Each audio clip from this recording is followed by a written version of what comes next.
What elements do you look for in good food journalism and story?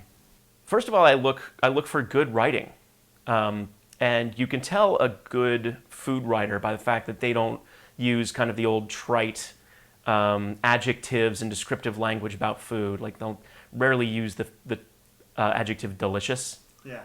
And I'll fall prey to it every now and again. But one of my favorite food writers was never a chef, and he never talks very preciously about food. And it's Calvin Trillin. And he talks about food by way of story. And he's talking about himself. He's talking about his family. He's talking about what he loves. And, he was never really part of this whole, I went to culinary school, but now I'm a food writer. He writes about food as someone who loves food and, doesn't necessarily know, yuzu from a mirliton. But, he knows what he likes, and he writes about what he really enjoys. Yeah. So obviously the first thing you're looking for is just a well-crafted language and a well-told story. And in order to do that, it's actually very difficult because you're sort of pigeonholed as a food writer, because you have to talk about the dishes in a certain kind of evocative way, so that people kind of get a sense of what these things might taste like. And in order to do that, you have to have a certain vocabulary. But if you have that vocabulary, the tendency is to use certain of those words again and again and again, and you become redundant, and you become homogenous with all these other food writers. Right.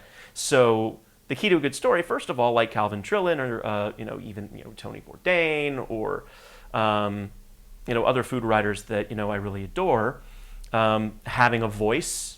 A clear and distinct voice, like in any sort of nonfiction writing or journalistic kind of writing, like having a clear and distinct voice, I always appreciate. Someone where you can tell who that person is and, whether or not they're right or wrong about something. Right. Alan Richman got into a lot of trouble about a story he wrote for GQ about New Orleans.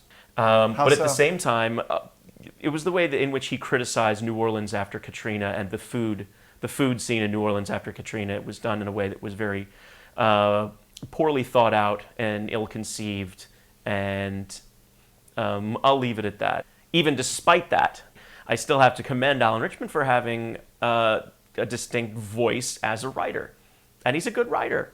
So, having that voice and having that vocabulary, but not using it, beating a dish within an inch of its life and talking about how remarkable and amazing it was. Yeah. Without actually using any descriptive language. I think that's something that amateur food writers tend to, fall prey to, and amateur food bloggers for that matter.